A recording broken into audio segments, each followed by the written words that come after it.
Whether you love the dude or think he's a bit of a, well, you know, it rhymes with stick, it simply can't be denied that Pewdiepie is killing it when it comes to YouTube. He's easily one of the world's most famous gamers, is rumored to be the next heir to the throne, and might be in line for a star on the Hollywood Walk of Fame. Okay, that's not all entirely true. But he is such a big deal that these things wouldn't come as much of a surprise. So how did this Swedish guy with a name that's just way too hard to pronounce, Kjellberg, Kefeffelberg, Wellberg, Donnie Wahlberg? Whatever. How did he turn things around from being a university dropout to the king of YouTube? Did he bribe someone? Did he trade some magic beans for an almighty YouTube channel? Or was it more so a case of having a wacky, popular, often controversial approach to streaming video games? Well, Squad fam, let's start digging and find out.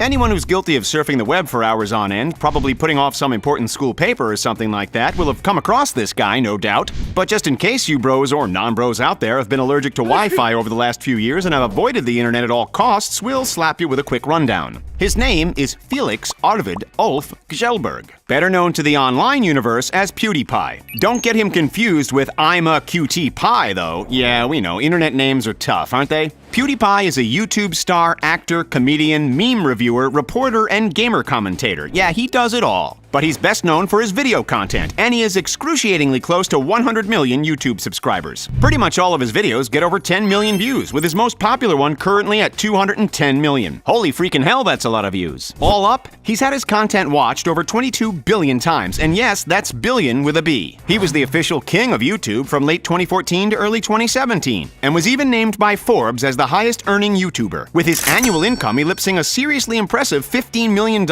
Fast forward to today, and his total net worth has been said to be well upwards of 20 million, potentially as high as 30. No, you're jealous. Most of the time, he simply records himself playing games, and it's been pretty Minecraft-centric lately. In fact, he's made some wild revelations about that game that many of us had never even noticed. Look, it's Tiny Horse. Hello, Tiny Horse. This is amazing! Jokes aside, Pewdiepie is one of the most successful online personalities ever. So how exactly did he turn yelling and screaming and swearing on camera while playing video games into a dominating social media empire? Grab the popcorn, keep your hands and feet inside the vehicle at all times, and let's take a look at his rise to fame.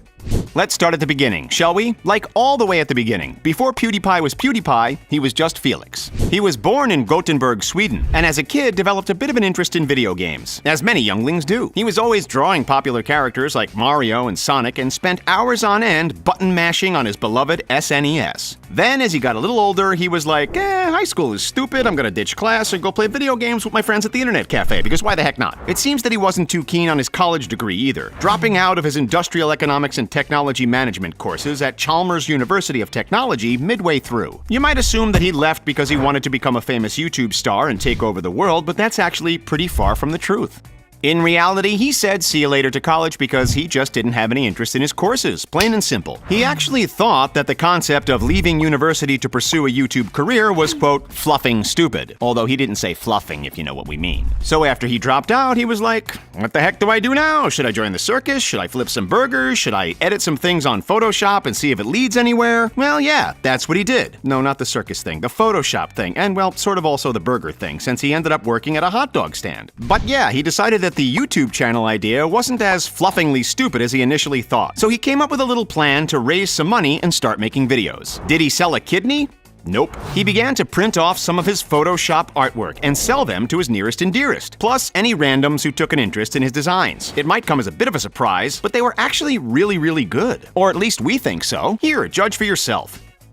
Okay, where were we? Dropped out, sold fancy art stuff. Ah yes, starting his YouTube channel. Kjellberg originally signed up for a YouTube account back in 2006, the same year that Pluto was downgraded from a regular planet to a dwarf planet. We haven't really gotten over that yet. He initially signed up under the name Pewdie, of which the pew represents the sound of lasers being shot, pew pew pew pew, and the DIE referred obviously to death, with all of the killing and monsters and bad guys and all that jazz. Funnily enough, he actually forgot his password. Don't worry, Pewdie, we've all done it. And was forced to come up with a new name, and hence the creation of Pewdiepie. So, in the very early days when he started to upload his videos to the internet, he was best known for his commentaries on horror games. He'd be playing, running away from zombies, and sniping possessed witches, falcon punching hordes of slimy vampires, and dodging the incredibly scary Walmart scooter lady, Darlene Fleischermacher. Anyway, whatever the case was, he would film himself doing so while rambling on about whatever he came across in the game. Some of his more notable early games were Amnesia: The Dark Descent, Call of Duty, and of course, Minecraft. With us so far? Cool. In the early days, he didn't want any outside help either, being like, quote, "I want YouTube to be YouTube," end quote, whatever the heck that means. He wanted to be his own personality, and he didn't see the need for editors or production assistants. Until, of course, not too long down the track, when he did. He also started to create a bit of a tradition of introducing himself to his bro army, or his following of 9-year-olds. That was just a term thrown around. Most of his audiences are Generation Z peeps, a tad older than that, with a goofy and high-pitched voice. Generally, his approach has always been pretty darn goofy and energetic in the sense that he's probably chugged down about 15 Red Bulls before starting each video. And always full of words that little kiddies should cover their ears for. You know, like duck. Anyway, it wasn't too long after the horror phase that our main man PewDiePie decided that he wanted to step out of his bubble and venture into the dangerous worlds unknown. Dun dun dun! What that actually means is that he expanded from his horror niche, but he still kept his channel true to the whole gaming shindig. Less horror, more of other things. Less scary, super slimy, salivating zombies, and more diverse games. Cool. Fast forward 5 years to 2011, where PewDiePie started to post weekly vlogs called Fridays with PewDiePie. It was around this time that his YouTube channel started to gain a little bit of traction as well. The next 2 years would serve to be the slingshot that would catapult him from angst-ridden YouTube gamer to holy frickin' moly center of the universe dude, sorta. He had reached 60,000 subscribers by December of 2011, rocketed up to 500,000 in May of 2012, cracked the 1 million mark just 2 months later, and then doubled that to 2 million just another 60 days or so after that, all while continuing to pump out video content of himself playing games. So yeah, it happened pretty much in the blink of an eye. Then along came OpenSlate, a digital video analytics company that ranked PewDiePie as the #1 YouTube channel in October of 2012, causing his status to continue to flourish. He then ditched his old growth company and signed with a new one called Maker Studios, which helped him to continue moving in the right direction. So by this point, it was a combination of luck, smart decisions, and a unique approach that had him ascending up the ranks at light speed. While 2011 and 2012 were the years of big growth, it was 2013 that shot him into the stratosphere. He was featured in a New York Times article after surpassing the 6 million subscriber mark, won the award for Swedish Social Star, devouring his competitors Jenna Marbles, Smosh, and Toby Turner at the Star Count Social Stars Awards in Singapore, and then received an official certificate from the top dogs over at the Guinness Book of World Records for becoming the most subscribed YouTuber in the history of the whole freaking world. Not bad at all. By the end of 2013, PewDiePie's channel was becoming so big that he was gaining a new subscriber literally every second.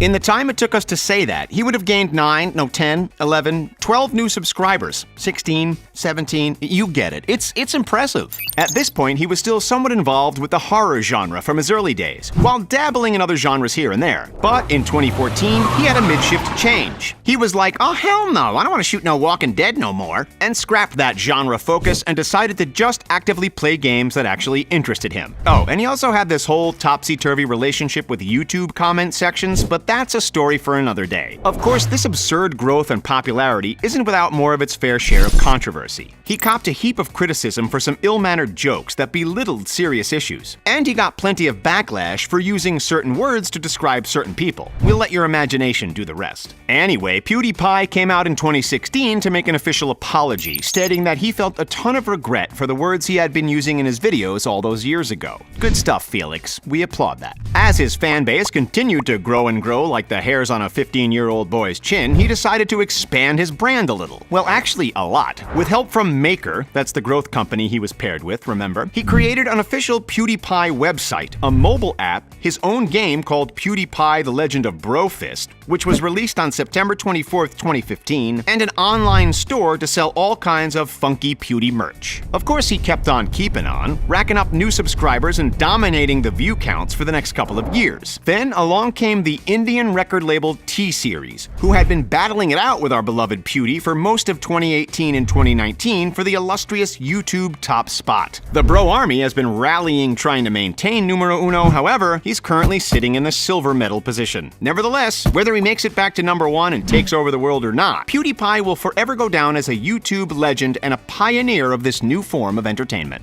Well, that's all for how PewDiePie became a YouTube legend. Do you think he deserves to be #1 again? Let us know in the comments. Make sure to like this video, subscribe to The Richest, and join our notification squad. Thanks for watching. See you next time.